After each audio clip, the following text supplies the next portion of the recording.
is going on, RotoGrinders? Welcome to the NFL Pick Six Show, coming at you Week 8. Two of the brightest minds in all of the DFS NFL football industry, fantasy football industry.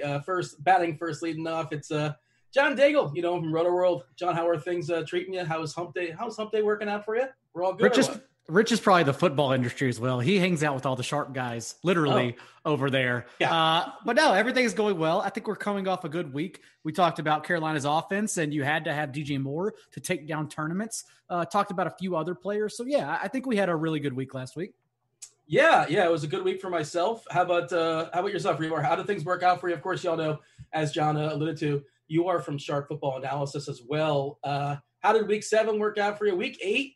Not great. I thought last week was the best week in all, before the slate. Before anything happened, I was like, the slate was amazing. It had everything. Thoroughly enjoyed it. This week, 22 teams, obviously. A lot of teams on bye. We'll get that in a second. We talked the main slate. It's worth noting this is on a Wednesday night. If you guys are watching this on Friday, information does change. We're speaking to what we know as far as Wednesday night. But this week, Hribar, it's like, only one game in a dome. Last week we had like 5 or 6. Some of the really, really fun teams to have are not playing in the main slate. Arizona, Washington, Jacksonville. We love picking on them. Houston's on a bye as well. Atlanta and Carolina play Thursday. Dallas and Philly. We're not going to get to see the – Thank God. What's the person's DiNucci? What's the – Yeah, Ben DiNucci, baby. Ben DiNucci. Has a little bit of rushing juice in him too, by the way. It's the DiNucci season, fun. Sunday night. And then, of course, the Monday night game, Tampa Bay and the Giants, so we won't be discussing the Mike Evans situation with Godwin out. Hribar, thoughts as far as Week 7, and let's look forward as far as Week 8. Are you with me? Does this slate feel kind of meh, at least on a Wednesday night?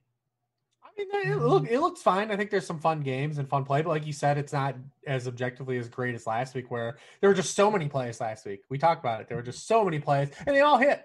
Everyone did good last week. I don't think anyone did bad last week. I know there were losers, but I don't feel like anyone did bad last week. But yeah, I mean, this week looks good too. Just a little different, and we're going to be officially in November, so we've already just seen like big NFL weather come out. Like everyone's a weather reporter on Tuesday and Wednesday, so we'll have to see what happens Sunday morning. But we've already seen that already happen. So around some of these games we're going to talk about. So that's hopefully everyone sets their clocks back. It is, spring forward, fall back on Saturday night. So we'll lose an hour of sleep, but you get to watch football earlier. Do you have a general thought as far as weather? I know last week, the Kansas City game, that total was 48, 49, and it plummeted to 44 or so. And granted, there were 2 defensive touchdowns. I think they still got there and beat the over, and that's just one specific case. But I usually lean on Vegas, and I don't flip out too much unless it's crazy winds like snow. It's hard to defend snow with just as well. The defense has to play in it too.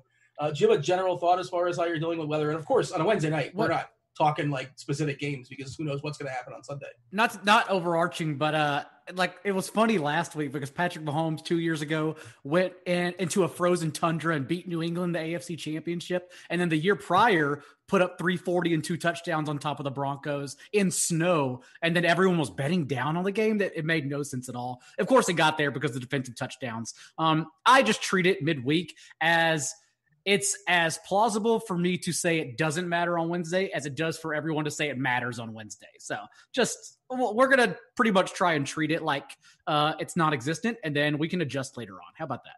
Yeah, that's basically where I'm at as well, too. Hribar, is that kind of where you're at as well? Yeah, for the most part. I mean, we know big picture that, high winds impact games and, cold weather, but literally any lineup decision I've ever made based on weather has come back to screw me. It has not worked out. So unless it's crazy, like when you I need to turn the TV on and basically see they're playing on Planet Hoth, and then that might impact me. But it's always so sketchy because these things change. Listen, I'm in Ohio. And I could tell you that the weather changes every 4 hours here, especially this time of year, from October to March. So I'm not going to try to predict on Wednesday what it's going to be like Sunday when those teams play. It snowed in Chicago here yesterday. I started complaining, and today it was 55 and sunny. Well, there you go. Chicago is one of the games. I was speaking of games in a dome, and that's not one of the 3 feature games we talk about when New Orleans is playing Chicago. And it's weird. This is the first outdoor game for New Orleans all year. You guys probably are aware of that. That's probably not breaking news to you, but I was kind of going through the slate earlier today, and I'm like, wow, that seems kind of weird. And it's just the time where, as hosts, we're supposed to say, wow, I can't believe it's week 8. It's flown by. Like, is this when you start saying it every single week? We don't pretend on this show, Dean. It's been long as hell. It's been a long 8 weeks. It's been the longest ever, actually, to be quite honest. Well, what we do on this show is we focus on 3 main games, and then we'll branch out and talk about our favorite players, position by position, hit up some quarterbacks, running backs, wide receivers, and tight ends that we did not feature in the 3 main games. Batting first, leading off, Minnesota versus Green Bay. Daigle, I think you're the one that generally pounces first on our unofficial spreadsheet, and we're using that term very liberally as far as which games we selected. Why did you pick Minnesota Green Bay? And feel free to lead us off. Well, it's one of those weather games, actually, that it initially opened at 54.5, and it's since been bet down nearly 2 points. And I love the over at 54.5. And to see it bet down, I'm probably still going to keep on sprinkling on every day until we get closer. And like we know Sunday morning, that then maybe weather impacts it. But until then, not worried about it at all. I like both of these offenses, especially since it now looks like we're going to get Dalvin Cook back in his every down role. And for Aaron Rodgers, it just really hasn't stopped, right? There's been one blip on the radar against the Bucs, but that's the blip on the radar that everyone has. We're going to talk about a quarterback later on in this show that faced that same matchup last week, and we like most likely this week. Otherwise, for Aaron Rodgers, though, 18 fantasy points in every game this year outside of that one, and 24 in 4 of those 5 contests. We saw him and Devontae Adams link up and absolutely just destroy the Texans this last week. A great bounce back spot for them. So overall, now the Vikings defense without Yannick Ngakoue has allowed 8th most fantasy points per game to opposing quarterbacks. I like the Packers offense, and I like the Vikings to respond. That's why I jumped at it with this game in particular. All right, so Hribar, this is a rematch of, I believe, week one. Week 1, they put up 77 points. I think it was kind of sort of fudged to some degree because Minnesota kind of made it close at the end. I think that's what they meant, switching the teams. I think that's correct. There is the general rule, general thought, and even plays out statistically that the teams tend to play a little bit more defensive, lower scoring games in round 2. Do you care about this or no, not so much? Not a whole lot. I'm still looking at things mostly from just an individual, compartmentalized outlook, and breaking down this game is really kind of all I'm worried about. We knew that Mike Zimmer is a guy that can make adjustments as background, but they just don't have the horses, man, on defense. I mean, they're doing what they can. They've improved as the years gone on, but they don't have any good cornerbacks. They just traded Yannick Ngakoue. They don't have Danielle Hunter shut down for the rest of the year. And Rodgers, that's really what it comes down to. Rodgers still is just pressure. I mean, he's got a 33% completion rate against pressure this year. That's really what it comes down to. These teams that can't rush the passer and are going to let him sit back there and pick out guys wide open, he's going to tear apart. And that's really where we have another spot here again against this Vikings defense that's not going to really pressure him, even with David Bakhtiari out. We've even seen that Houston couldn't even protect him. I don't even know if Bakhtiari is even for sure out this week. He was out last week. But this is another one where we need that. If the weather holds up, I mean, it sets up well, because where both these teams are is bad at is defending the deep ball. Downfield targets, and both these quarterbacks want to throw downfield. I mean, Minnesota is dead last. They're 32nd in the NFL in completion rate on throws over 15 yards downfield. Green Bay is 28th. Kirk Cousins leads the NFL in pass attempt percentage on those throws. Aaron Rodgers is 5th. These guys want to push the ball downfield. The Vikings want to run play action. If they're in neutral game script, they will play slow. And that's probably what people are looking at from a pace stance, is if this game does have neutral game script, they're saying, well, we can hedge and take the under. And then that's also, like we said, early in the week, people are trying to get in front of like whatever edge they can on early weather reports, because this one was supposed to be one that's windy as well. But the Packers are just really easy. That's why they're always fun to play. When you can't pressure Rodgers, we just stack him with Devontae Adams and we walk away. It's really easy. In 3 full games this season, he's got 17, 10, and 16 targets. Going back to last year's past 14 full games, he has 10 or more targets in 13 of his past 14 full games played. He's crushed the Vikings, like we talked about. They don't have any good cornerbacks. And then if we don't have Aaron Jones, again, we didn't really see anyone. The pricing didn't get aggressive on Jamal Williams or Gio Bernard this week. And they're both probably have a chance to start again. We'll have to wait on Jamal Williams a little bit more, but he's another guy. He played 89% of the snaps. A lot of people were kind of wondering if A.J. Dillon was going to get any burn. It was going to be a kind of a backfield split. Nope. Easy, clean sweep here for Jamal Williams. He offers passing equity as well, which we love. So we'll have to wait and see if Aaron Jones plays. But, I mean, the Packers are just a really easy side to play because we never have to get cute with them. To that point, Robert Tonyan also 11 targets, 18% target share in 2 games without Devontae Adams. And then with Adams this year, 4 games, 9 targets and a 7% target share. So again, we don't have to get cute and pay up for these other guys. I've already walked down the MVS road to death one time, and it doesn't go well for anybody. So it's just Devontae Adams and Jamal Williams, and that's it with Aaron Rodgers. I'm over here struggling with my camera, by the way. I'm looking at the chat there for YouTube. What's up, YouTube? Feel free to like and subscribe and notifications and the whole deal. We much appreciate that so we can keep pumping out free content to y'all. Hey, we can also go ahead and drop that link for you guys if you want to get $5 off your first month RG Premium, RG Core4. Hit that link up as well. My camera has been rattled, apparently. We tried to fix it. It just got goofy on us about a second before we went live. So doing it on the fly here. Hopefully we're all good, but they're having a fun time making fun of my camera. And hopefully we're all good going forward. 51.5, by the way, is what that line has tumbled down to. I saw them talking about it as well, too. I kind of gave it a refresh. And yeah, like you were saying, it was like 54 a few days ago. So Jamal Williams, assuming Jones doesn't go, and like that's what we're looking at. It looks like at least as of Wednesday night, Jones probably doesn't play for Green Bay, and people were talking about the potential of being A.J. Dillon season, have to justify that draft pick where they maybe should have got some receivers. It didn't really happen. That was essentially Williams' backfield. And what was the stat, Hribar? 99.999% chance that Cook's going to play this week. Does that sound about right? What was it? Cook. Yeah. Dalvin Cook. I'm sorry, man. I was like, who? We're talking about the Vikings. Yeah. Zimmer came out and said he expected him to play, and that's kind of what we all thought. It was early reports. It was a mild injury, but they had one game prior to their bye, and they're going to play it cautious. For Aaron Jones' side, I mean, the Packers are notorious. Like, they don't play questionable guys. We saw that already play out with Devontae Adams a couple times earlier in the season, but they never like give guys the green light that are questionable. It's what we knew last week when they said he's gonna be a game time decision. It was like he's not playing. And so we'll see how practice progresses. But if he isn't practiced by Friday, like he's not playing. He's not going to play on Sunday. So just monitor the last 2 days to see if, Aaron Jones plays. And then we'll have to make that decision again of Gio or Jamal Williams. And this week it might be a little more of a conversation too. Even maybe we'll talk about that game too as well and talk about Gio. The Vikings are tricky though. They are a tricky team in DFS because all their guys are expensive. Justin Jefferson has really been spiked up. Justin Jefferson is more expensive than Keenan Allen now on DraftKings. Which that's more of a Keenan Allen issue though, because like Keenan Allen should be more expensive, but yeah, go ahead.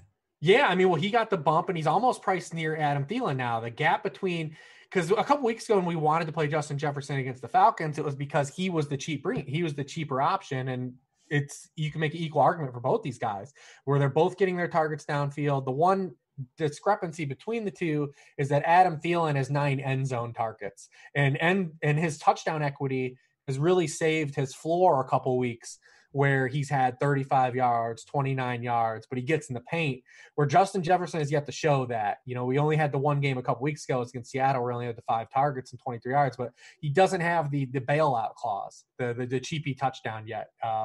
So that makes him a little trickier to play because we have no idea like what's going to go on with the Packers, if they're going to have Jair Alexander shadow one of these guys, if they don't care. Because it doesn't matter if we think cornerback matchups are overrated, there's equity. Like when teams just aren't throwing at him. They're just not throwing the ball at him at all. So there's a lot to be said to where he shadows this game, or if he shadows at all, gives the other guy a bump. But that's what makes them tricky because we're flying on the seat of our pants here. Thielen did score a touchdown on him in week 1. But like I said, Thielen's another guy, like I said, outside of touchdowns, and the bubble is going to pop on Thielen. I was a big Thielen advocate before the season, but 35% of his PPR points have come from touchdowns. He's got the highest dependency on touchdowns of the top 50 scoring wide receivers in the NFL. Like I said, the 9 end zone targets show that's maybe not completely fluky, but he's converted 7 of them for touchdowns. So, I mean, there's probably some regression due on Thielen at some point here. Maybe it just doesn't happen. We see these things kind of the small sample that is the NFL season. Sometimes you don't always have it oscillate back in the midst of just one season. But I think the Viking side is really tricky. The bring back here is really hard. Go ahead. No, I was just going to Rich's point. It's 5 of 7 as well on those converted end zone targets. 7 end zone targets, which is tied with DK Metcalf since week 3 for the league lead in that time. And that's when Justin Jefferson entered the starting lineup. So there's not really any positive regression coming for Adam Thielen. It is a matter, like Rich said, when the bubble breaks. So that's why I sort of lean towards Justin Jefferson in this spot. Having said that, it is a matter of who Jair shadows. Jefferson has played 34 snaps in the slot compared to Thielen's 31 since Jefferson entered the starting lineup as well. So it's just very close all around between that and targets overall with the two. We never spend this much time on wide receiver quarterback matchups. Like, smash the over, like over like 3 seconds was the over under, I think. They just remind me of like poor man's DK and Tyler, where they never go off together, but you pretty much like have to get one of them right every week. Yeah, they have one good game together. They have one good game as the Houston game. They both kind of got off together, and the rest it's been either or. I saw somebody in chat say it's Irv Smith season, back-to-back games with 5 targets. I guess that's something, especially considering how, he's cheap. He's $3K on DK. If you want to punt, you might get yourself a free touchdown. Do we care about is it Irv Smith season? No. The usage is up, at least. After shunning Todd Gurley last week, I'm going to stop just shunning players overall because they come back to haunt me. But the usage is at least up because in the 2 games before the Vikings went to their bye, he did set season high and routes run on Kirk Cousins drop back and back-to-back games. So the usage is there. I just wonder how much of that usage against the Falcons was because they looked up at the scoreboard and were behind by 3 scores and they had to do something. Also, it kind of sucks because Smith is the one getting him down there, and then they just pop in Kyle Rudolph inside the 10-yard line and throw him end zone targets. So I don't know how to treat that at all. Yeah, Irv should have had a touchdown in that Falcons game, and Deion Jones made a ridiculously awesome defensive play to prevent a touchdown in that game. It was a great defensive play, actually. But the problem with Irv is that the end zone targets have always skewed towards Kyle Rudolph, which has always kind of taken the sheen off of his ceiling. But 3K. Yeah. Sometimes I'm not going to dunk on anybody's 3K tight end. I don't have it in me. It depends. I don't like when people say like all you need is 9 points and they quote unquote hit value, because it depends what the rest of the slate does. And we've seen like through week 1, week 2, week 3, where like the tight ends were an absolute disaster and people were taking down tournaments with a 0 at 2.5K. But it's not so much because the guy went 0. It's A, what it got you, like that you had salary filler positions, and B, that the rest of the tight end field also failed too. So it's a combination of both those things, and that's kind of sort of hard to predict. The Green Bay side, I don't want to play like the Sternberger or like this is my favorite thing about this. Let me get it right. Tunyon. And the reason why we know his name is Tunyon, because somebody tweeted out it rhymes with Funyun, which, by the way, they could have used onion, but they said, let's go with Funyun because that's more fun. That's a more fun word to say that it rhymes with. Well, it literally has fun in it, Dean. There it is. Yeah. Requisite champions, the Funyuns out there. Unofficial sponsor now of the Pick Six Show. I don't have any interest in these tight ends. I suppose like Tunyon can get there, but I don't imagine I land there. You guys have any thoughts as far as Green Bay tight end? Or it's basically, I mean, it's Adams or bust. I know MVS has some air yards, but the floor is low for me. But I suppose as a dart, he's 3.8K. Why not? It didn't matter in the end last week because I played Stephon Diggs with Josh Allen, but I also think you can just get away with Jamal Williams and Devontae Adams without having Aaron Rodgers, just because their usage is so strong every week. Yeah, that was a weird one because we thought I was talking to somebody as the game was going last week as far as Diggs and Allen, and I was like, this is actually like, oh, Allen's busting out there. I'm like, this is the good setup. They're behind. He's going to chuck it a bunch, and the next 2.5 quarters he's going to get there. All you need that. And then just never happened. Like, where did this game go? You needed Josh Allen to Tyler Bass is what you really needed. Oh, it was not good.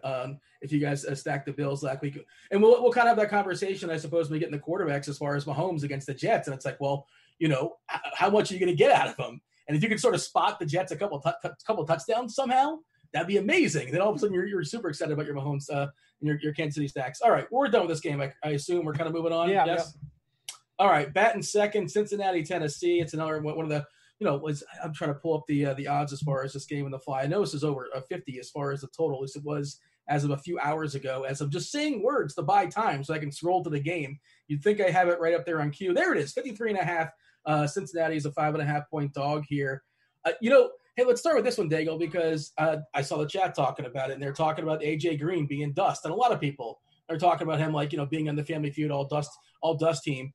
And you guys were talking about Thielen and as far as his execution in the red zone. And what was the stat as far as AJ Green? I'm sure one of you guys know it. Both of you guys got 8 end zone targets and no touchdown. Are they going to stop throwing it to him, or is he due? Like positive regression, or is he dust, or both?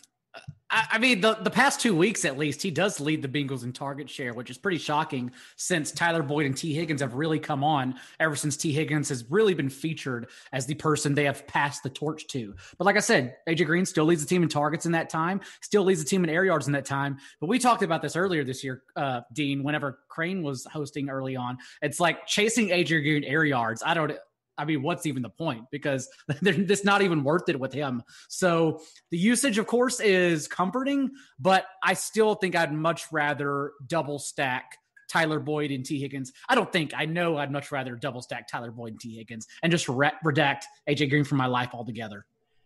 Hribar, can you rank those three as far as your interest? The Cincinnati receivers, Boyd, Higgins, and Green. Green is the cheapest for what it's worth on DK. 4.5K. So like cost per target, it's pretty cheap. A bargain.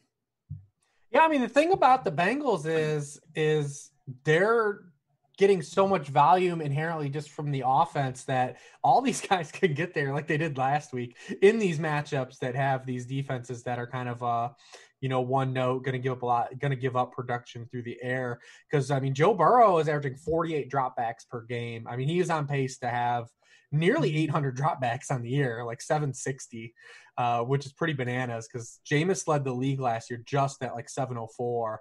So there's a real good chance. I talked about it in week 1 about him, or it was week 2 where I just kind of ran down the game, but I thought he was very similar to rookie year Andrew Luck in that regard. And he's just dropping back a ton per game. And he doesn't have great efficiency stats. Last week was the first week Burrow kind of like really popped on the efficiency end in yards per attempt and completion rate. But the fact that he's just dropping back so many times. I mean, efficiency is mostly what we chase at quarterback position, but this is the kind of volume that actually matters. You're talking almost 50 dropbacks per game. And I mean, that just lifts everybody up. I mean, guys like Tyler Boyd has a game this year where he had, 7 targets in a game and it was like a 12% target share, which is pretty crazy to think about because that would be like a 30% share for Marquise Brown, it was 7 targets. So there's opportunity here for all these guys to get there. I mean, the targets are there for AJ Green, and they've actually found a role he's productive in the past few weeks where, he's kind of just running these slants and comebacks and hitches and, kind of being able to go that route. I think Boyd is the best of the 3 players, and then Higgins is the most intriguing because he gets the kind of targets we want. I mean, the guy's averaging almost 16 yards per catch. Like, he's your ceiling breaker. So, I mean, like, Boyd is like your cash game floor guy. Green is your value play, and then Higgins is your, go through the glass ceiling option. You kind of can cover your bases all around with Burrow, who's a good play as well. I mean, Burrow himself is a good play. And you've got a lot of stacking options. I mean, the Titans are 25th in passing points allowed per game. Burrow is getting there. He's got 5 300-yard passing games in his past 6 games. So you get bonus bubble because, again, the volume is just carrying the efficiency. It's walking the dog there. So, I mean, you've got a lot of opportunities here at this Bengals offense. The more I thought about all these games, this game is probably the one that is the most intriguing and probably the most exciting, but it also has a lot of pieces to move around the board. But definitely this game, I think, is the one that's going to be there and could be the slate decider. Towards the end of every slate, I like looking up at the top of the leaderboards and tournaments that I'm in just to see where I got my process wrong. And before the Cardinals Seahawks game broke the entire slate, I saw a build in first had Burrow, Higgins, and Boyd in order to get off of Bernard and then ran it back with Kareem Hunt. And that's such a good tournament build because it also lets you get off Gio Bernard, who we know most likely isn't going to bust a big touchdown run, but still has the high receiving game floor. So I actually like that build again in this game. Burrow's cheap enough to where you can still stack these expensive players we're going to target in other games. And also he's likely going to be missing left tackle Jonah Williams, center Trey Hopkins, but being under pressure is what he does anyways. Yes, under 5 yards per attempt under pressure, but even week 6, you look at it, he was under pressure on 51% of his dropbacks, the 3rd highest rate of that week against the Colts, but he still finishes the QB 13 overall because he gets that 300-yard bubble, and then also he ran for a touchdown, which he can do weekly as well. So it's like there's so many outs despite the fact he's going to be under siege because he's getting blitzkrieged weekly, and it may just not matter for his volume, honestly. You like the idea of running it back this week and just replacing Allen with Derrick Henry? That is a good one. I mean, Derrick Henry in his own right is, again, that spot where he's either going to make or break you, just like the Texans game. Not like last week where we said we were comfortably off of him. This is the Texans game spot again, just because we know the Titans still could build a lead, and the Bengals struggle to defend opposing running backs.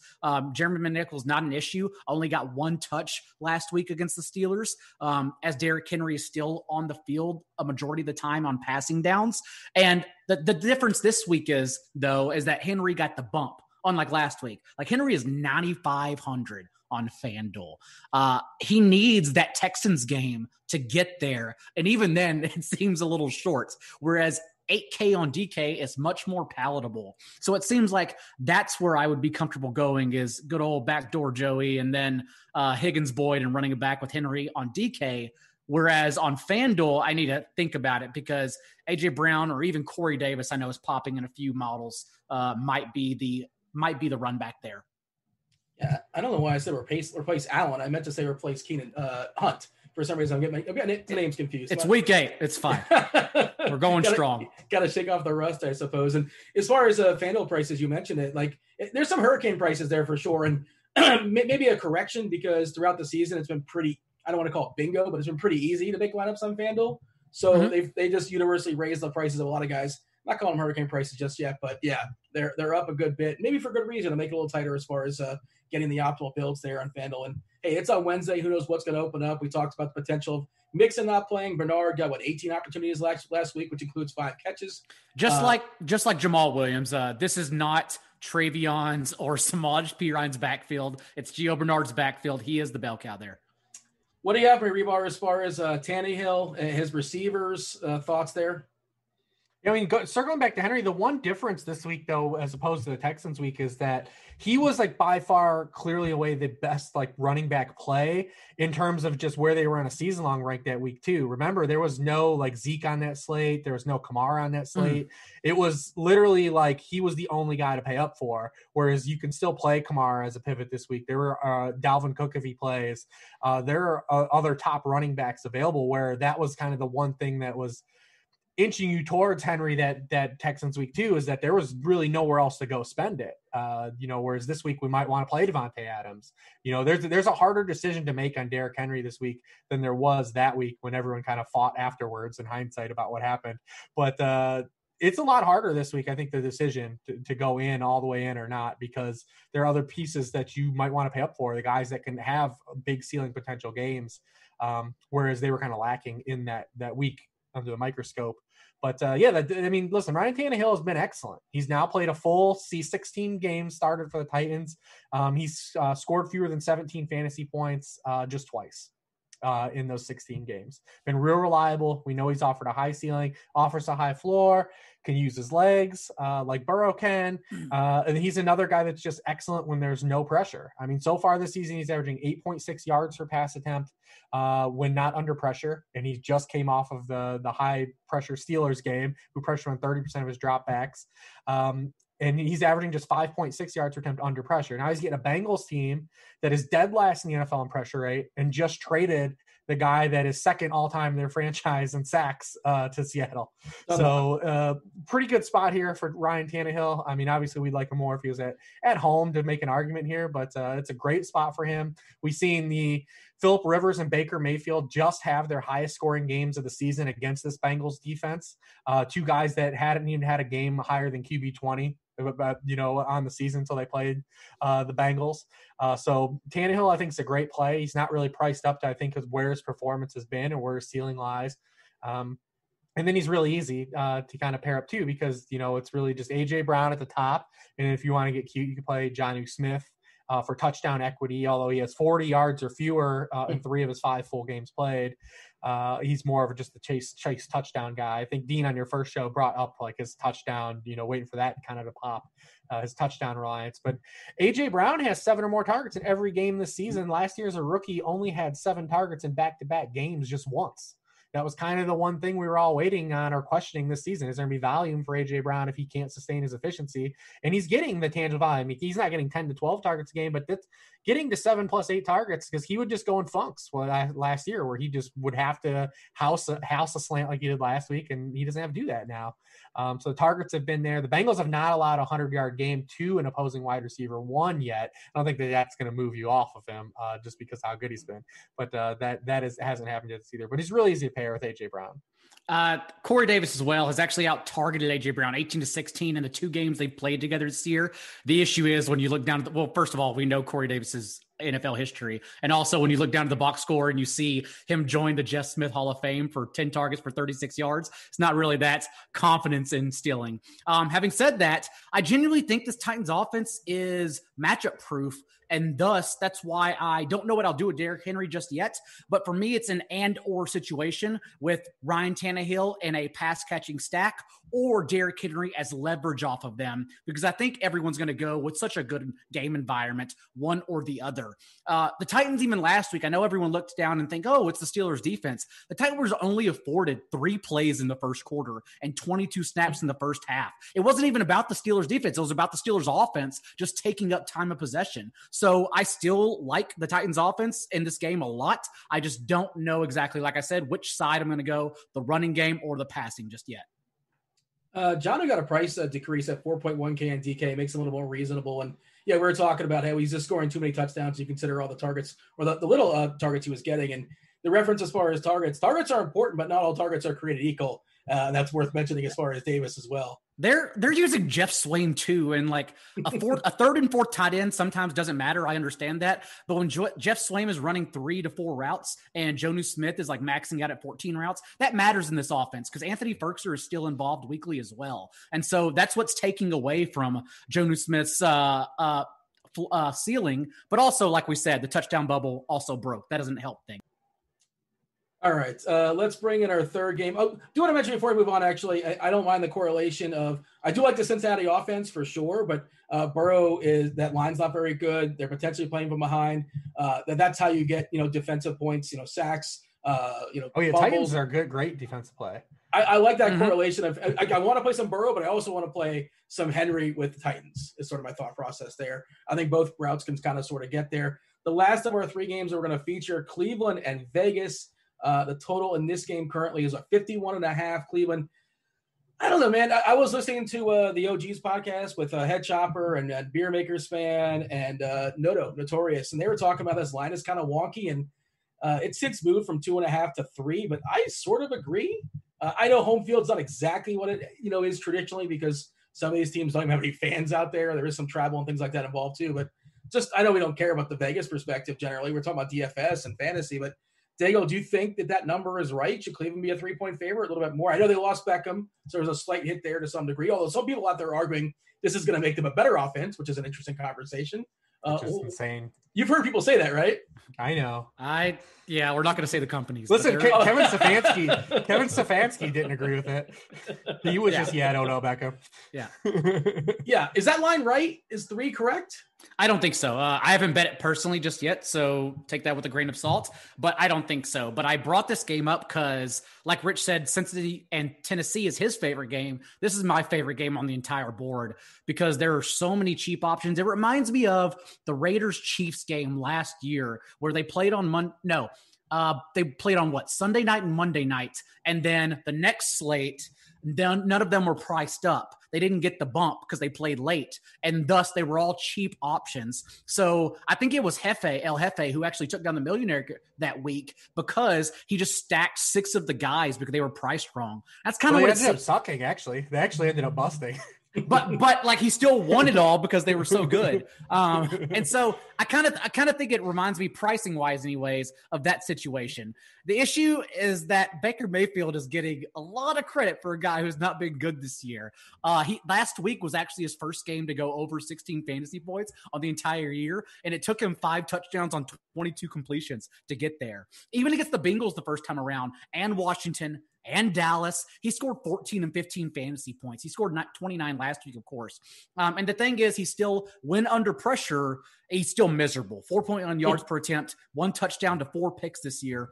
The good news is the Raiders are still below league average in pressure rate and have a lower sack rate than the Bengals do, who they played last week. So there is still reason to believe in Baker Mayfield, but to get this over, I think we need them to do their part. More importantly, Mayfield to do his part. And I have a little bit of faith, I guess. I'm more interested in the Raiders side, of course, but we can definitely start with the Browns talking. All right, Hribar, you start with Baker Mayfield and kind of bleed out his options, I suppose. We'll get to Hunt, who appears, at least as of on a Wednesday night, under the presumption. I assume that what's his name? So Chubb's going to be out again this week, right? I don't know why I made him. Oh, he's not. Yeah, he's not. He's in the IR. Yeah, okay. Yeah, this is your last week to trade Kareem Hunt in seasonal leagues, which you should be doing. Which you should be doing because he has not been, he's kind of been better in an ancillary role, and he's another guy that just cannot sustain his touchdown production that he's had so far, especially not when he starts to lose touches. So, I mean, I think that this is your cash out opportunity on Kareem Hunt this last week because they head into bye next week. So if you don't need him this week, I mean, might want to pedal him off. This might be the time to go get 100 pennies on the dollar. But Mayfield is go ahead. What's that? This is daily fantasy sports. All we care about is today and today only. Yeah. Today, that Kareem Hunt 6.9K asking price on DK. I mean, we know what the people on YouTube are thinking. They have one adjective to describe that. It's phenomenal. That's the adjective they're going to use for short. 6.9K. Talk to me as far as Hunt, and then talk about Baker as well. Well, Baker, I think, is just pretty easy. I mean, Daigle hit it. He's in 2 games against the Bengals. He's averaged 9.5 yards per pass attempt and 10.6 yards per pass attempt. And in every other game, he's averaged 6.8 yards per pass attempt or lower. So, I mean, I don't think that has anything to do with Odell leaving the game last week. I think he just torched the Bengals. I will say this matchup is kind of just conducive to what the Browns want to do, though. The Raiders don't pressure the quarterback, and they can't stop the run. What do the Browns want to do? They want to run the football and set up a bunch of bootlegs and play action. Like, they're probably going to be able to do that against this defense, especially on the road, East Coast, early time, early kickoff, all that bag. Definitely all working in the Browns' favor. Kareem Hunt's in a great spot. I mean, he's coming off 102 yards last week. It was his most yardage since he's taken over as a starter in 3 games as a feature back. The Raiders are 29th in rushing points allowed to running backs, and they are 28th in receiving points allowed to running backs. So kind of pick your poison here. It's good all around for Kareem Hunt, home favorite, checks all the boxes, getting passing down work, getting goal line work. Every box that we check to want to play running back, he checks. So it's pretty easy to just put Kareem Hunt in your lineups for one more week. These are the teams that are second and third, though, and their point totals are combined point totals allowed in their games. The Raiders games feature 61.3 combined points. That's second in the NFL. And the Browns games feature 60.1 points, which is third in the NFL. So there's potential here. The Raiders side, too, is hyper efficient. But, I mean, the thing that scares me about this game from a DFS stance, though, is like Daigle said, though, there are too many cheap options. Yeah. And you got to get them right. And that's the thing, is there, who are we really going to latch onto? Is it Harrison Bryant? Is it Jarvis Landry? Is it Rashard Higgins? I mean, is it Nelson Aguilar? Like, there are just too many cheap guys, and like, there's going to be and getting the combination right here is very hard, I think, to get. I mean, it's because Harrison Bryant only ran 17 pass routes last week. Yeah, he crushed. I mean, he had 2 touchdowns. Was involved a little more than David Njoku, but 17 pass routes. That's what you're getting. That's kind of what you're sitting on in like a back and forth bonanza. So, I mean, it's interesting. Jarvis Landry had a season high 21% target share. It was 6 targets. I mean, it's crazy, man. And Rashard Higgins caught all 6. Rashard Higgins is probably the guy people want to know the most about, hyper productive college player, caught 240 passes in college, that Colorado State system that just pumped 3 straight guys out in a row with Boku numbers, him, Gallup, and Preston Williams. And he was a kind of a taste du jour last year coming into the season, because in 2018, he was just so efficient with Baker Mayfield. He caught 74% of his targets for almost 15 yards per catch too, as well. It wasn't like he was just like this dink and dunk guy. So everyone was in on him kind of breaking out. They make the trade for Odell, kind of throw some like cold water on it. And then he just gets buried on the depth chart and is out of favor with the coaching staff for the rest of the year. And that's where he started this year, being out of favor with the coaching staff. Kadero Hodge was playing over him. And then, the last 3 weeks he started to play, caught a touchdown the previous 2 games, and then this week kind of got his runway to get more targets, and he's just been efficient again with Baker. So a lot of people will be looking, I think, to play him and run him back as well in that game, especially if they're going Raiders side first, bringing Higgins back as the cheap option. But it's very tricky, this game, because like I said, it's almost where there's too many, you're reaching in the candy jar and just wondering what you're going to get. Yeah, trying to figure out the trifecta box or the exacta box, or which is what's going to hit here. You're going to box Ruggs with Donovan Peoples-Jones or something like that. Like, I don't know who it's going to be. And I guess Higgins will be kind of sort of the chalky one. Landry feels like the safest of the options. What do you have for Daigle as far as when you factor in price? Landry, Higgins, are we going to go back to the tight ends? Obviously, Bryant, there was an outlier there. He scored those 2 touchdowns. And he only ran those 14 routes. I think he was in the field for like 70% of the time. I guess he was blocking a good bit as well, too, obviously. They do runs, Njoku was on there, 50, 60%. Don't quote me on that, but he was playing ahead of him for what it's worth. At least that's what I saw according to the stats I was digging into today. What do you have for Daigle as far as who's popping for you, who you're most excited to play? Because Landry traditionally is just not a guy I'm enthused. I don't get excited about it, but the math probably says it makes sense, but whatever. Oh, it wouldn't be Landry for me. It'd be Higgins for sure. I don't think Landry at this stage of his career under Kevin Stefanski even has a 100-yard touchdown ceiling game in him. I could be wrong, but that's why I'm chasing Rashard Higgins, who has 11 targets, 150 yards, 2 touchdowns since week 5. And like Reeb said, this started 2 years ago. Go back to preseason week 3 last year, and he led the team with 7 targets because of his rapport with Baker Mayfield. Now, what happened was he got injured in the first half of week 1, and then he got put into Freddie Kitchens' doghouse, and so he did not come out of it. The good news is Freddie Kitchens now has Evan Ingram in his doghouse as a tight ends coach in New York. We don't have to worry about Freddie Kitchens anymore. Higgins also, what I like about him a lot is that the last 3 weeks he's played 81 snaps out wide and 36 from the slot, which tells me he'll still be on the field even when they continue running 12 personnel, which they have done at the 3rd highest rate this year. Donovan Peoples-Jones was only on the field, not only because Beckham got injured, of course, but because Kadero Hodge, who returned to practice Wednesday, has been out the past 3 to 4 games. Hodge was being used, like Rich said, over Higgins to this point. So if Hodge comes back, I would expect him to mix in with Peoples-Jones as 3rd wide receiver. I think Higgins sticks the team's number 2 behind Jarvis Landry. So that's the option I would chase. The routes 17 to 13 from Harrison Bryant to Njoku are close enough to where I think Darren Waller is the best play overall from a price and game theory standpoint on this entire slate, because not only does he lead the Raiders in all those fat and happy categories we like for our tight ends, 27% target share, 8 red zone targets, 4 end zone targets. His 5.5 average depth of target is also shallow enough to where win most likely would not matter if it ever strikes up Sunday, because I know people are worried about that in this game as well. And the best of all for this entire slate is that rostering Darren Waller is leverage off of paying down for Harrison Bryant and David Njoku, what everyone else is going to do, while still having exposure towards this game. So that's kind of where I'm thinking for tight ends and the Browns wide receivers personally. I should tell the people, do not do what I did. I was a total donkey last week. And, so I handcraft my lineups. So not somebody that uses Lineup HQ and pumps out 100 lineups. I made, I think, 18 or so or something like that on DK. Made them by hand, like a man. That's the way you're supposed to make your lineups, I suppose. I hand build. And one of the potential gaffes that you can fall into is you see H. Bryant is 2.5K on DK. And I'm like, oh, H. Bryant, here we go. I ended up like 30% of them. I wanted 35% of them. I ended up having 5% of a person named Harrison Bryant, who plays for a completely different team, and it was on IR. And I had no outs. He wasn't even like on the field. I'm like, I was going through my lineups. I was like, who's Hunter Bryant? Yeah, who Hunter is this Bryant. person? I didn't know who that was. And so that's kind of a victory lap. But like I had 30% Harrison Bryant, and also like, look how dumb I am. I rostered Hunter Bryant. But you still cast with that lineup too, though, right?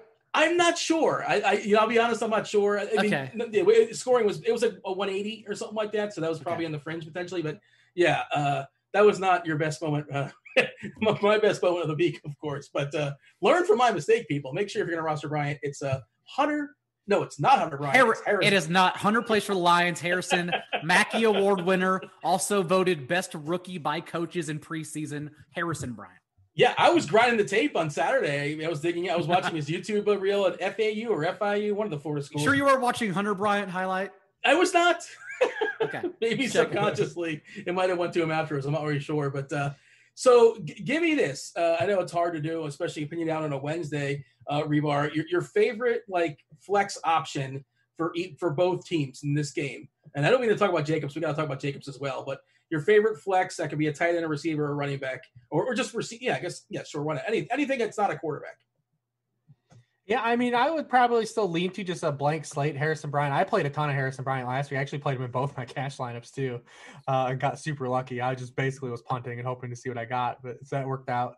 And then probably, on the Raiders side, it's got to be Aguilar, which is terrible. It makes me feel awful on the inside because I'm with Daigle. I think Waller is a great play. I mean, the thing about Waller is like, last year he had Bob Wood syndrome where like he was getting all these catches and yards and then they would get to the paint and just say, and forget about him. And then this year he already has 5 end zone targets and he had 6 all of last year.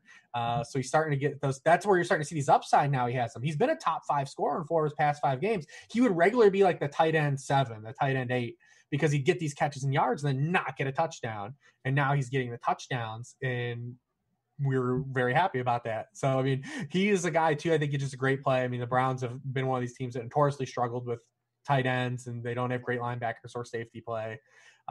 Nelson Aguilar, though, it's just like he is operating as their lead wide receiver. Brian Edwards did practice today, but Gruden said he's not going to play. So it is coming to probably where this is just like a short-term thing, maybe. I mean, potentially, I don't know. Maybe they'll start using Henry Ruggs too. We'll see. I know some people are gravitating to Henry Ruggs this week too, but he hasn't caught more than 3 passes in any game yet this season. Hasn't had more than 3 targets in a game since week 1. You're really just blind swinging, and hopefully you connect on one of these big plays with Ruggs. Hit him some screens, man. Just get him loose. Get him a couple blocks. Let him go. He had that one catch for 4 yards on 3rd and 4 this past week, and he turned it upfield for 33 yards. It's like, why don't you do that more often? That was the only time they gave it to him that shallow as well, outside of the one end around, but that doesn't matter. Yeah, he's great with the ball in motion. He wasn't used as just a deep threat in Alabama. He actually wasn't their deep threat last year at all. He was 3rd on the team in targets over 20 yards downfield last year at Alabama. He's great when you give him the ball in motion, like slants or digs and stuff like that. Like that's where he's good. Give him the ball where he's already moving, and then he's just hard to stop. And the Raiders just haven't really figured out what they want to do with him yet. But Aguilar has been playing awesome and occupying as their number 1 wide receiver. He's run a pass route on 140 of 159 team dropbacks the past 4 games. He had another 100 yards and a touchdown last week. He's averaging almost 20 yards per catch. It's gross, man. I don't want to say it, but it's here. And you look at the Browns, like they haven't stopped anybody. They haven't stopped any wide receivers at all. Even T.Y. Hilton had a modest game against them. It wasn't a great game, but for T.Y. Hilton, it was a ceiling game. It's so sad. And kind of getting overlooked is that Derek Carr's been really good this year. Yeah. He's got career highs in yards per pass attempt, passing yards per game, and touchdown rate. He's had 19 or more fantasy points in 4 of his past 5 games. He's just Derek Carr, man. We know the story. But he's even against the Bucs he hit last week. He's just been playing really good football. He actually has had 3 bad matchups and hit. He hit against the Chiefs, who have really shut everyone else down. And then there's one other game I'm missing in there that he hit that he really probably shouldn't have hit and was really good in. I don't know if it was New England or maybe it was New England. He had 260 and 2 TDs. But yeah, that was like his worst game. I think he had like 15 points that game. Otherwise, he's been at least 19 points in 4 of the last 5. Yeah. So, I mean, he's been playing well, and the Browns are just a defense that we're going to have to start attacking on the back end because they're good against the run. They stop the run, and they don't stop the pass at all. They don't. I mean, so like they're going to be a team that we have to look for these shootouts and these potentials when teams can, try to play in these high scoring games like we saw at the Bengals. So when the Browns play the teams like Washington and they're able to just like muck it up and just be like a team can't punch back, they're going to be those like boring Browns. But like teams that can throw the football successfully, and the Raiders have thrown the ball successfully all season. It's not like we have to force this year. That's when the Browns can get in these shootouts. They get involved in these shootouts because they can't stop anyone through the air. And the only other game Carr really didn't hit was week 1, but that's because, and maybe it happens this game, people are going to have to make that decision, of course, because Josh Jacobs fell in for 3 touchdowns and took away Carr's touchdowns inside the 10-yard line. And again, Maybe Jacobs gets the touchdown equity here, and that would mean you have to play him and not play Carr in the passing game. But I will definitely be leaning Carr in the passing game, like Carr, Aguilar, and Waller, and bringing him back with Higgins, or just bringing him back with Hunt overall, another unique way to get Hunt in your lineup, and probably passing on Jacobs altogether. Because just like week 1, this is a terrible matchup, and if he scores a lot of touchdowns, well, screw me. So looking at the chat, a couple things. We got Swaggy P, Nick Young in the chat. What up, Nick Young? Feel free to like and subscribe. He's saying Aguilar is a lock, like I've been saying. And I just hate the idea of like going into a slate, the idea that Aguilar is a lock. I just like, I'm not saying it's a bad play, but just like that, I can't. It's hard to shake first impressions and second impressions. And that's kind of like the same deal with Carr. Like the stench of his first impression, his second impression. If you cover, it's one of those deals if you cover the names. Like, oh, this guy's been good. Oh, it's David Carr. Oh, no. Now what do I do? And the Ruggs thing, like, certain coaches are confirmed liars. Like Sean McVay, confirmed liar. He's out of the circle of trust. Gruden was talking about getting Ruggs some more looks. Like, I guess he's got to get more than 3 or 5 or whatever it's been. So, so I think he's only one way to go. Yeah. So I think he's a little bit more believable than a guy like McVay. So I'm interested in tournaments or Ruggs, but obviously the floor is pretty low on that. Anything else? Let's just touch on Jacobs. Like, we should acknowledge his existence in this game. Who's got a Jacobs take? I mean, what I just said was my take, honestly. It's like, if you don't play the Raiders passing game at all, or Derek Carr, again, which I really like, maybe you play Jacobs just to get the touchdowns, because they're still a good team. Like, they have limitations and flaws like a lot of other teams, but they were hanging with the Bucs into the fourth quarter, and then they just got outscored. 3 touchdowns on the Bucs' last 20 plays, which helped them get on a 21-0 run. But the Raiders were only trailing by 4 points in the fourth quarter. They were right there. They're honestly, they've been a good team. Like Reeves just said, Carr has been good this year. All right, Hribar, I'm going to throw some running backs at you, or just kind of anybody that kind of sticks out to you want to kind of elaborate on. It is revenge week for some of these running backs. Carlos Hyde revenge game, assuming he plays. He's dinged as of Wednesday, but there was a note where I said it wasn't that big of a deal. Or I didn't say it. That's what I saw that Carol said. Melvin Gordon, if you think he's still got some legs left in him. And, of course, the Le'Veon Bell game. Was this – Hribar, this is the one you could create your own narrative here. I don't know why he'd be – well, I mean, you can say why he's angry, why he's not angry. The Jets, of course, are not pleased with him either. They did let him go, and then he should be happy. Yeah, they're setting him up for a potential championship. But I mean, 20-point game in theory. KC can score however they want. He can be mopping up as well. And I don't know what we can get from last week, because that was such a blowout as well too. And I don't think they ran a ton of snaps just because they scored 2 defensive touchdowns. I felt like they didn't have the ball a lot, or at least there wasn't a lot of times they had any urgency because they were ahead and they scored via the defense a couple times. What did you read into as far as the distribution for Bell and CEH, if anything? And do you think Bell is kind of sort of somewhat interesting as a tournament play this week? I'm probably not going to play him because I'm too pragmatic to get there. It's just, I understand it's just too much spin for me to get there, because you got the huge favorite, which is the largest favorite points the Chiefs have ever given in their franchise history. This is the largest they've been a favorite in a game. So you got this, and you got the X team factor. I feel like there's just too many pulling parts for a part-time player. Like, it's still a part-time player, like, at best. You might get 7 touches. His second game with the team. I could tell myself a story where they get this guy touches, they're up, and they get him acclimated to the offense. Sure, I could definitely do that.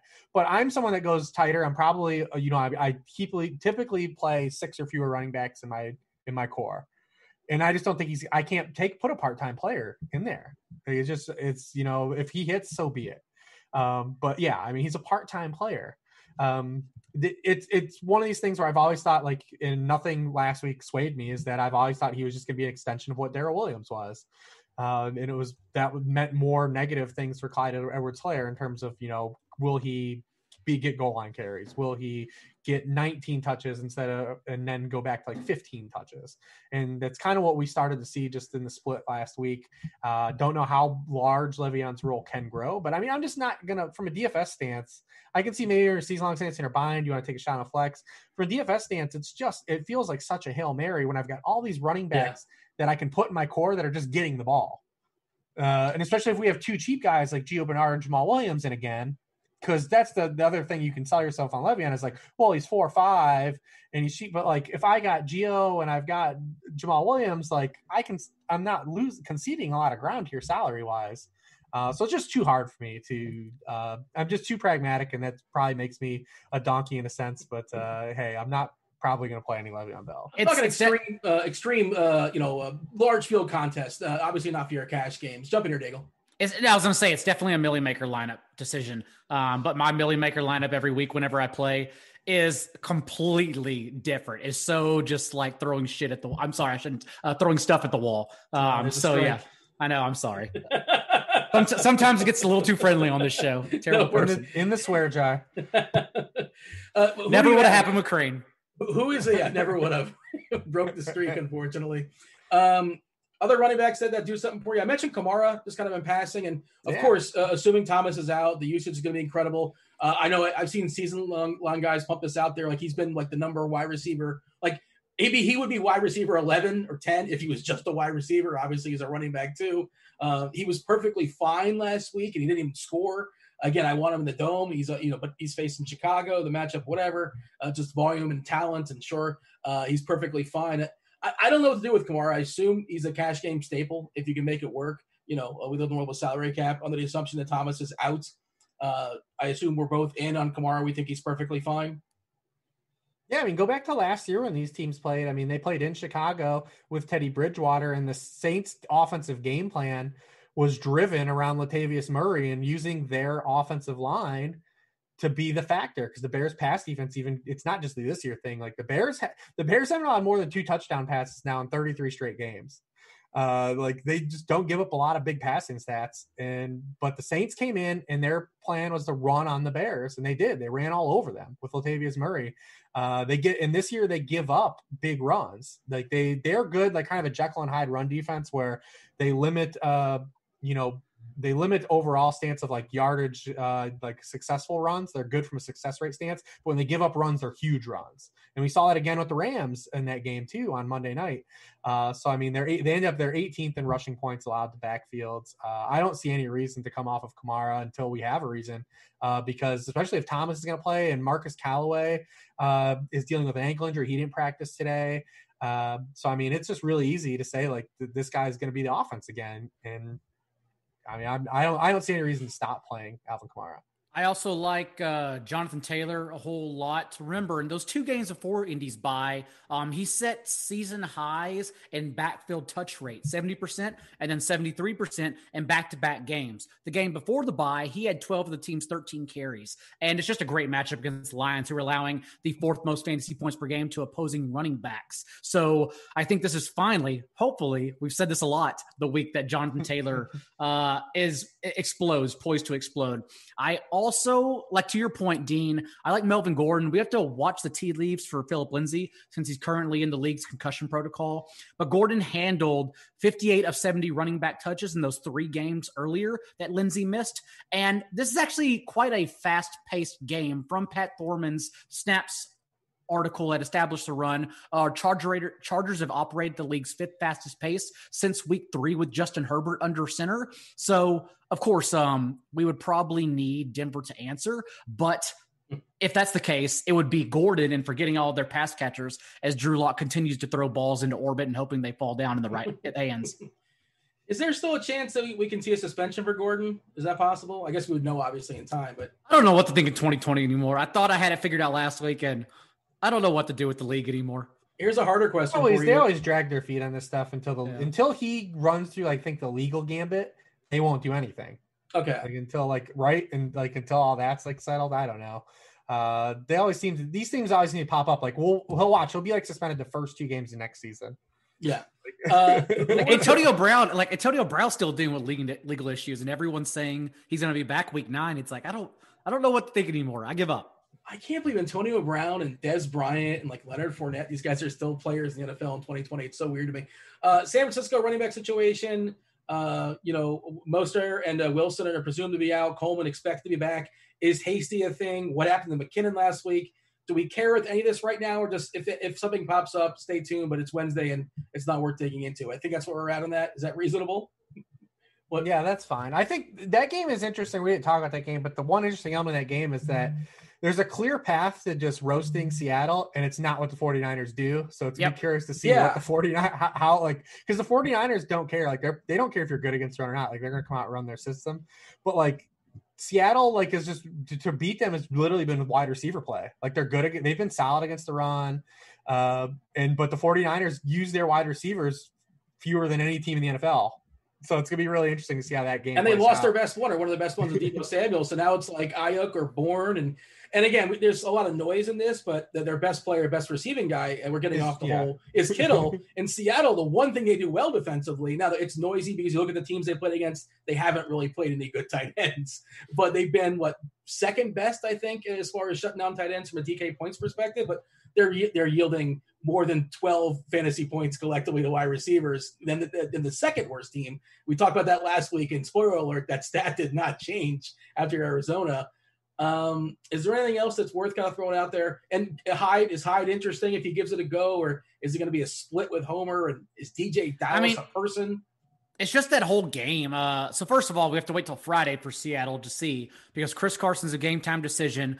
Carlos Hyde, we don't know just yet, even though he sounds healthier than everyone else. And Travis Homer is also banged up. So Friday's injury report will likely tell us everything we need to know. DJ Dallas, everyone, of course, is going to play him, and you should play him no matter what. If he's the only healthy running back on the team, that's fine. Yeah. But we have to wait for it. But overall, like that game in general, it's a 54.5 total, I believe. I've already bet the Seahawks earlier this week because it's a bad number. Like Seahawks are just a better team, and they attack the 49ers at their weakest point. So I think Russell Wilson should be in your quarterback pool. I know it's a hot take, but go figure. Garoppolo, of course, the only thing is, like Rich said, doesn't throw to receivers, and that's where you want to attack them. So it's going to be interesting. So yeah, that's just an interesting game overall. But either way, we're on Seattle's offense pending what happens on Friday for their backfield. That's a good segue to quarterbacks, because my bad, Devin, who's producing the show, much appreciated. Devin, go ahead and drop that link for the people. I'm a working professional.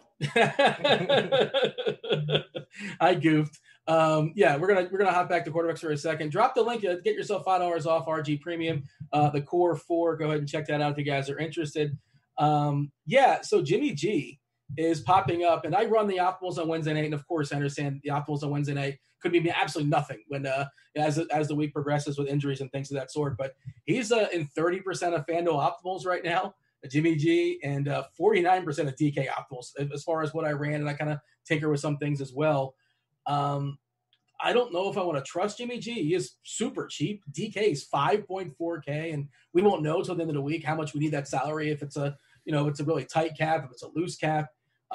Lamar Jackson is pretty cheap. He's like the fourth most expensive quarterback on an 11-game slate. I understand the matchup isn't pristine, but against anybody, he's got the upside. And we've seen so many games this year where he's just, kind of chilled in the fourth quarter because they're ahead or behind. They haven't really played any close games, to my recollection. If he goes full throttle for 4 quarters, I don't care who he's playing against. I love him for the upside. He's pretty cheap on DK considering who he is. Garoppolo, what do you have for me, Daigle, as far as Jimmy G and then other quarterbacks that are popping for you? I mean, to be fair, I really don't have much. Pretty much what I said is that I trust the offense. I trust this situation. The thing for me is that Derek Carr is only 100 more. And so that's where I immediately go to over Jimmy G. At least Carr has been consistent, like we talked about. So I'd rather trust that. Even though the game environment is for Seattle and the 49ers is good. That's where I'm at right now. Go ahead. No. Other than that, I'll let Rich. Rich, I know you have discussed earlier today, because I tuned into your show. I snuck in and talked about Lamar Jackson. So if you would like to talk about Roethlisberger or Lamar Jackson, I am here to listen. I don't remember what show that was on, but it all runs together now. It's all the same show. Yeah, I just think when you look at Lamar Jackson, it's not going to be me this week. And I understand the argument, like Dean said, you can always get there and tell yourself that story. But Lamar Jackson has been awful against the blitz. He's completed just 57% of his passes against the blitz for 5.4 yards per attempt, facing a team that is number 1 in the NFL in blitz rate. They're second, actually, to their own team, the Ravens. And then when you go back to last year when he was unbeatable, the Steelers dug him out. And the Steelers almost beat them with Mason Rudolph and Duck Hodges coming in for that game. That was the game where Rudolph got like that weird concussion, like he just got crushed and then like kind of stayed in the game for a play.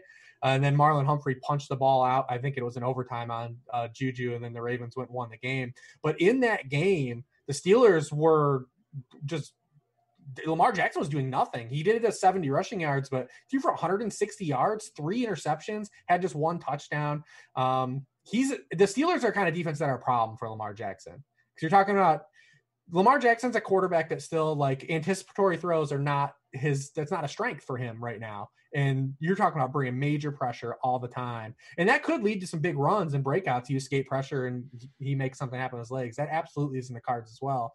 But from a passing stance, I think this is a tough spot for his passing acumen where it is. I think it's a tough defense to sell myself that he has a lot of passing upside here. One of these games where he can get you the both. Because that's when Lamar Jackson pops. It's the duality games. Because we've seen it even like a couple weeks ago, when he has these games where he gets the 2 passing touchdowns and a rushing touchdown. Sure, he's good and you got there, but it's not like last year when you're getting the 4 passing touchdowns and then 70 rushing yards and a rushing touchdown. And then you can't come back from it because he's got 35 points. His good games haven't been as high because the passing hasn't been there. And I don't think this is a game where the passing pops for him.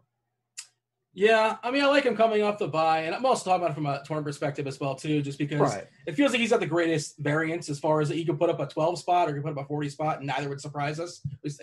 So I like his upside, and he's got ready-made pairings as well, too, with Hollywood and Andrews. Like, that's basically where it's going to go, and I think you guys can tell me. I think he's due for some positive regression as far as his deep ball. So, I mean, I don't know if he's necessarily going to see it against Pittsburgh, but I'm willing to take that chance, especially at a discounted price. This is the cheapest I believe he's been all season long on DK. Yeah. It's just funny because the other weeks that people didn't want to play him, they were in like way better spots. Like, remember, no one wanted to play him against Washington. Like, he wasn't even owned that week. I've been playing him every week, so that's I did too in the Eagles game. Because he came off the he played the Eagles and was coming off another bad game, and then his ownership was like so low. And it's like, yeah, of course I'm gonna play him. But this is the one week when you look at it, it's just like, well, I think it's a lot harder to get there this week, especially when I say like I'm someone that just keeps a tighter pool of players anyways. So like he's probably not gonna make my cut. But the only other guy I'll touch on is like, until like he gives us a reason to, why wouldn't we keep playing Justin Herbert? Like, yeah, he's awesome. I mean, especially if he's going to his price is going to get to like, it's just going to slowly matriculate. I will say that, the last 3 games they have, like the other teams have answered, like Daigle kind of hit on, we do need Denver to do something here. The last 3 games he played the Bucs, the Saints, and the Jaguars. Even the Jaguars are surprisingly game because they got some fluky kind of variance plays, the block punt for a touchdown, kind of kept it tighter and kept the, Herbert pushing the ball downfield. But I mean, he's got to give us a reason to kind of go away from him, right? At this point, like until he gets like priced to a point where we can't. And then Keenan Allen, for some reason, the guy has a 95% team target share since Herbert took over. He's the wide receiver 15 on DK. I don't get that one. Yeah, I think he's the first guy you put in your cash game. What are we doing? Oh, yeah. What are we doing over there? Like he's like cheaper than both Rams wide receivers. Like it's like what is going on? What are we doing this week? I don't get it. Tua, people might be excited about that, but I think it's just not a soft landing spot. I'm interested. I want to see what he does, but I think it's just for me, just wait another week. I'll kind of check in. It seems like a terrible matchup. The Rams have not yielded a lot of passing yards all season long, and I don't really like his options anyway. I like the Rams defense if I'm going to pick one side of that. Yep. Anybody else as far as quarterbacks you want to hit on here, Daigle, or shall we talk about some receivers? No, we can get on to receiver. And everyone's we just said Keenan Allen. Everyone's going to roster him. No big deal. I kind of like Demarcus Robinson. The Chiefs are kind of interesting because just like a couple weeks ago, it's going to depend. Like everyone thinks they're going to, like the Raiders game, for instance, the winning tournament stack was the Chiefs stack because everyone thought they would run over the Raiders, and that's not what happened. They're most likely will run over the Jets. Don't get me wrong. The Jets probably cannot compete at all. But if the Jets even like hang around a little bit or the Chiefs keep their foot on the gas, then there's reason for these receivers to hit. And Demarcus Robinson has been the guy. It has not been Mecole Hardman as much as I want it to be, as much as I drafted Mecole Hardman this offseason in best ball. It has been Demarcus Robinson. 2 weeks ago, he ran a route on every single drop back. He ran more routes than Tyreek Hill. And this past week, he was just taken off. He ran 80% of the route steal, but he was taken off the field with Mahomes, with Tyreek Hill as a starter. And then they just put in Byron Pringle and let him go at it. So I think Demarcus Robinson is going to be on the field for pretty much every snap unless they bench their starters again. So he's kind of a sneaky cheapie if you're playing those deeper tournaments. And then do I have any others? Rich, I'll let you take it. And then maybe if you play Lamar Jackson and the Ravens, I think Chase Claypool is still one of the safer wide receivers because the Titans treated him as the number one wideout on that team. It's not like the Steelers were trying to get the ball to Juju and Deontay, who has a 30% target share in every game he's been healthy for this year, by the way. But what happened is one game, 2 games, I guess 2 games, 3 games, okay. 3 games. He left one, but he still got a 30% target share. But no, they put Malcolm Butler on Chase Claypool and then bracketed him with a safety. I don't care that Butler shadowed him at all. I care that the Titans viewed Chase Claypool as the number one wide receiver there. Marlon Humphrey got banged up in practice Wednesday, so we'll have to watch that. But I think Chase Claypool still has a really a good ceiling to chase perhaps at lower ownership. Yeah, my concern there is just there's so many targets on that Pittsburgh side, and I feel like it's going to be a bit of whack-a-mole, but I love the talent. And, Johnson, he left last game in the fourth quarter, I think, with a toe. He didn't practice today. It's Wednesday. Who cares? I think he'll be fine. But if it's not Johnson, it's Claypool. If it's not Claypool, it's, Juju. Washington is still lurking. Ebron's lurking. Connor can get the ball to the backfield. And it's also the Ravens. So, I don't know. It should be a fun game to watch, but that seems like a tough thing to peg as far as who's going to be the guy in Pittsburgh, but I get it, from a tournament perspective. You have a thought, Rich, as far as those Pittsburgh receivers, other receivers you want to throw out there? Well, yeah, I think it's just going to oscillate, game to game and see how, whether game plan and game feel goes. Because you say like last week, well, the Titans made a concerted effort to get Chase Claypool out of the game. Well, the Steelers said, okay, well, we're going to throw the ball to these other guys. And there was no worries. I mean, Juju had the most air yards he had in any game, 14 targets. He had 14 targets the previous 3 weeks combined, and then got his looks there. I think it's going to change. Deontay Johnson is frustrating for me as like just an analyst type of player, just because this guy's getting all these targets and like, they're not like, he's got a crummy catch rate. He's averaging a crummy yards per target, and he's a crummy yards per catch, but he gets all these targets. There's like no reason for all these targets to keep going to him, but they keep going to him. Is he the Steelers one? If you had to say, who's the Steelers one? Is it Deontay? You had to put a label. Roethlisberger loves him, man. They love him there. And then the Steelers' offense just changes the whole. Like Roethlisberger's getting the ball out at one of the league's fastest rates, and he's not throwing downfield at all. So like they're trying to keep his knees healthy and his shoulder healthy, basically. So it's become a quick passing scheme, and Deontay's running those slants and shallow crossers because that's his talent. Like he was a elite kick returner in college, and that's what he does best after the catch. So Deontay's getting pegged underneath on the shallow. One of the San Francisco receivers, in theory, I mean, obviously the most obvious, most clear one is George Kittle, the tight end, but you got to pick Ayuk, Bourne, anybody off the board. You guys, these guys do anything for you? Again, in theory, it's a sieve there in Seattle as far as that secondary is bleed fantasy points to wide receivers. Daigle, what do you have for you? You have a thought as far as these guys, or maybe is a potential fade and just load up on Kittle? What are we doing here? No, it would still be Kittle for me. You touched on Jerick McKinnon a little bit. If it came down to McKinnon and Hasty, I think McKinnon becomes a workhorse again. Was rested last week, of course. That's why Jeff Wilson out-touched Hasty 19-2 until he was injured. I think it would be McKinnon's backfield if it's only them two. Otherwise, it's Tevin Coleman if he comes back healthy. But yeah, I'm going to have a lot of my exposure towards Darren Waller, like we said, and then Jonnu Smith to a lesser extent. I'm just going to take a chance. Jonnu Smith may not even be a good play, to be honest. But in tournaments, I'm willing to take on the risk, hoping that Jeff Swaim's eliminated here. What do you have, Hribar? We covered a lot of the cheap wide receiver plays just inherently through the Raiders, Browns, and Bengals conversation. And then, Devontae Adams in his own right. I do kind of like Ayuk a little bit because you look at the 3 games that Deebo Samuel has been limited or inactive. I mean, Ayuk's had 21.1 PPR points, 13.6 and 17.5. Coming off a season high 28% team target share. And then also he can get you handoffs. With Deebo being out now, I mean, he's probably going to get a couple more of those handoffs because he hasn't just had a carry in a game since Deebo came back, which I believe will happen. Or he did one in the Philadelphia game, but that was a limited game for Deebo there. So I think he's going to get some of those carries Deebo got too. So, I mean, his price, I don't mind him at all, especially if we're going to try to somehow get there with Garoppolo in some capacity. Yeah, I don't hate him. I just want to say I don't hate Brandon Ayuk. The chat's talking about Tyler Lockett. Yeah, I don't mean to ignore Tyler Lockett. It was incredible last week, and just that Seattle offense is amazing. Of course, you're on Tyler Lockett. Yeah, we we said weren't on this show. Yeah. No, we were. I think didn't I say last week that we would? Oh, yeah, because they moved the game after the show. We did talk about the game last week. Yeah, I said Tyler Lockett over DK Metcalf because you just always play the lesser owned of those two. I remember talking about how pissed I was that the other one always goes off when I rostered them. I had Tyler Lockett last week though. So. Well, I meant for this show. At least I meant to specify. For this show, I would go DK. How about that? I would go DK over Tyler.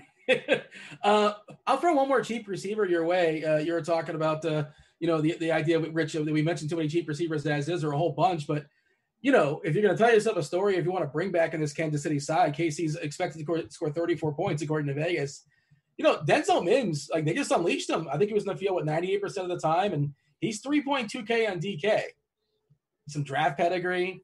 Any interest if you're bringing it back as far as a KC stack? Yeah, perhaps. I mean, you're basically trying to talk yourself into the garbage time potential, which is always kind of tricky. But yeah, he's on the field a lot, which you like. He's still Braxton Berrios is a thing for some reason. Every time Jamison Crowder misses, Braxton Berrios leads the team in targets, and they keep throwing to him. That's who I ran out, by the way, in the Josh Allen stacks. I brought it back on DK with Berrios. He looked good in the first half. Like Sam Darnold likes him. The only issue is when you get 4 yards in the second half, then you can't really do anything on draft. Also, it's the Tim Patrick thing though too from last week. The Chiefs are just really good against wide receivers, and they have been for really 3 years running.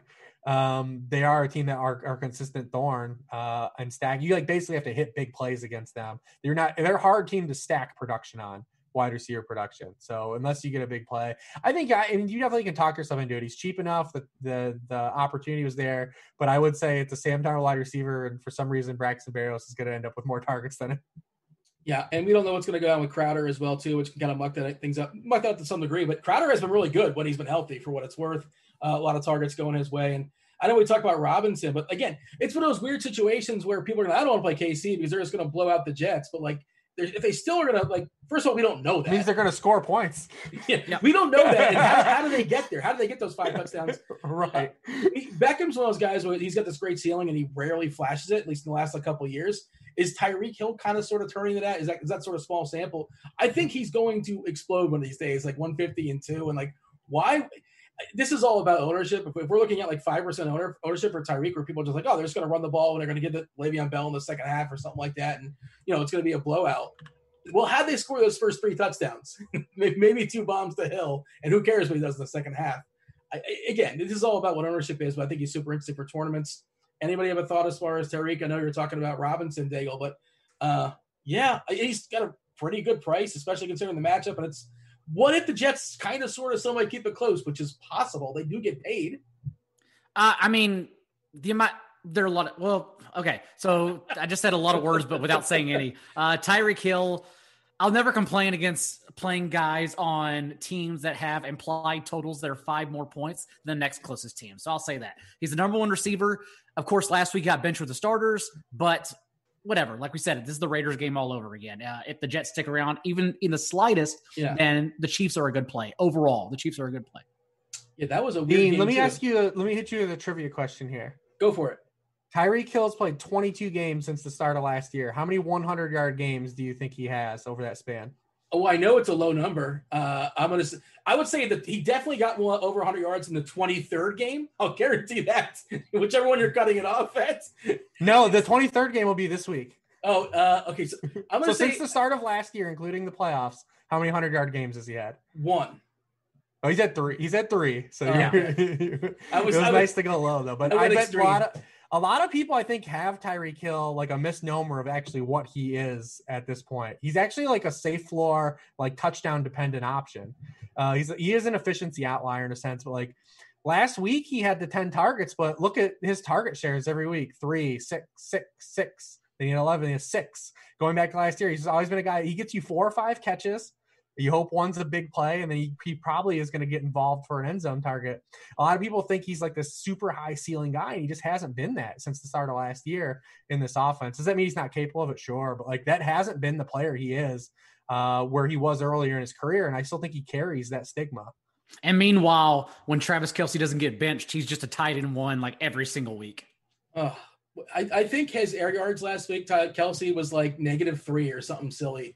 I was so sad because I had a bunch of Brian and a bunch of I had Kelsey Hunter too. Brian and Travis Kelsey. The combo. Yeah. I didn't have him on the right teams, unfortunately. It didn't kind of line up, with the exception of certain lineups that kind of worked out for me on FanDuel. But hey, that's why we play week 8. It's going to be a good time for sure. We kept the chat long enough. Much appreciate you guys hanging with us for the entire hour and 20 minutes or so. Would you oblige us and like and subscribe? Hit the notifications button as well. Obviously, we say this all the time. Daigle and Hribar, they know who you guys are, but just in case they don't, tell them where they can find you. Tell them your Twitter. Tell them the whole deal. Hribar, you go first. Listen. SharpFootballAnalysis.com. You can find the worksheet, pre-snap motion podcast I do with my buddy Chad Scott. Sharp Angles is like a betting real football podcast I do with Cleve TA and Dan Pizzuta. And you can always find me here Wednesday nights on the Pick Six Show with Dean and John Daigle. Daigle. At NotJDaigle on Twitter. You can go please rate, review, and subscribe to the Roto World Football Podcast. Also, rotoworld.com. We will be back on Sunday morning, an hour before kickoff, with Twitch, NBC Sports YouTube, and Periscope answering start-sit questions, the favorite time of the week, always. Go do those things. And Dean, I would just like to thank you for not having a 5-minute-long Manscaped read tonight. Great job. I would like Devin. I'd like to thank Devin, our fabulous producer, for not giving me that read. We had a great time last week with it. And it probably pops up later on, so stay tuned in their YouTube chat. And they had a fun time with it as well. All right, we got to go. Much appreciate everybody watching. He was Hribar. He was Daigle. I was Dean. This was the NFL Pick Six Show. Thanks for watching. We're out of here. Good luck this week. Holler.